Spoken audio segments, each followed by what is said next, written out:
We worked out that reading in English literature is slightly different to that for English language. Literature is more about the rich layers of language, context, and the nuances of the human condition and how it's represented. This has been a complex journey, perhaps more complex than it sounds, as so much of our best practice seeks to teach language and literature together, particularly at GCSE, and so the disciplines have felt interchangeable so far.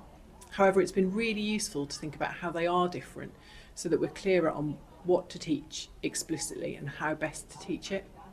I've been thinking about the journey of literature up from primary, and that's helped my thinking. I think language follows phonics, fluency, comprehension, inference, that journey really more clearly, whereas I think literature follows on from the trajectory of the reading for pleasure culture that primary establishes so well, and the wealth of cultural understanding about genre and author and how we interpret and analyse that knowledge. So that's been our journey of trying to understand what is different, how we read differently in literature compared to language.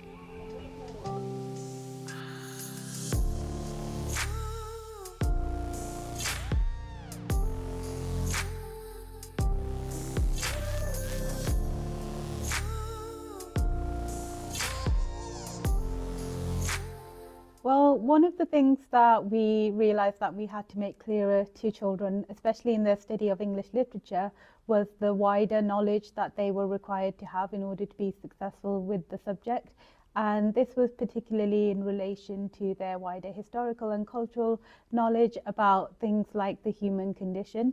And particularly, it would require a degree of emotional maturity about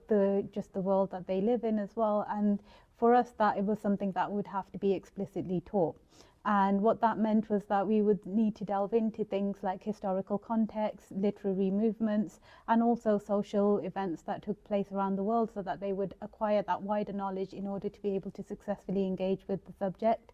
In addition to that, however, we also needed to work in relation to other subjects like art and geography as well, and even in some cases technology, because again, that knowledge would help them understand the allusions and the nuances of the text that they were studying.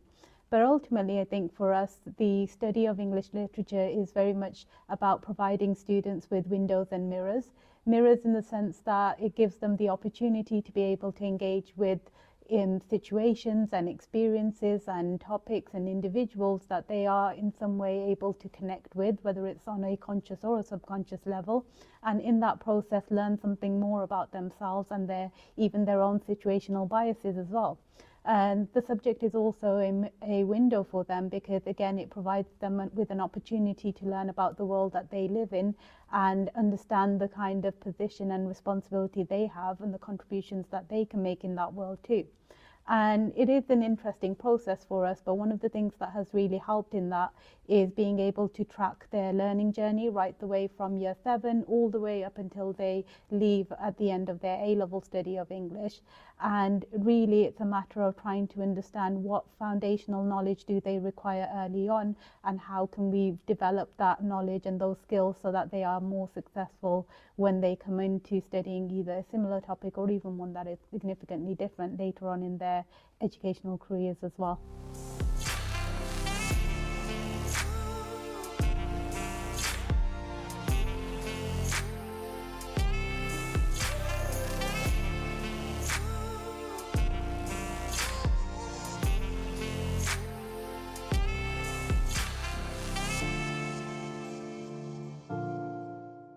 It's simpler but more nuanced in English literature compared to other subjects, perhaps, to make the shift from generic to disciplinary literacy.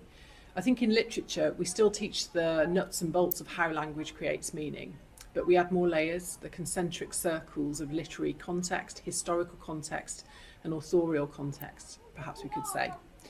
We've considered the best ways of sequencing the curriculum to make it chronological at GCSE to support this, so Shakespeare before Stevenson, and then perhaps at Key Stage 3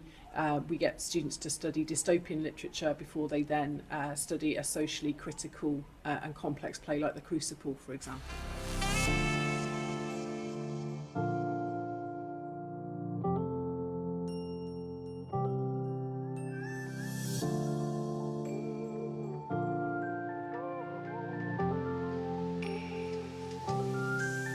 So really a significant part of our process, and it's one that we are continuing to work on, is trying to work out what that fundamental or foundational knowledge might be. One of the ways that we've tried to address that over the last couple of years really is by creating a set of fundamentals. Some of these are transferable fundamentals, so ones that they need to acquire very early on but can be transferred to different topics and modules and domains. But also at the same time, we've got genre-specific and text-specific fundamentals that again can be built on as they progress through their studies.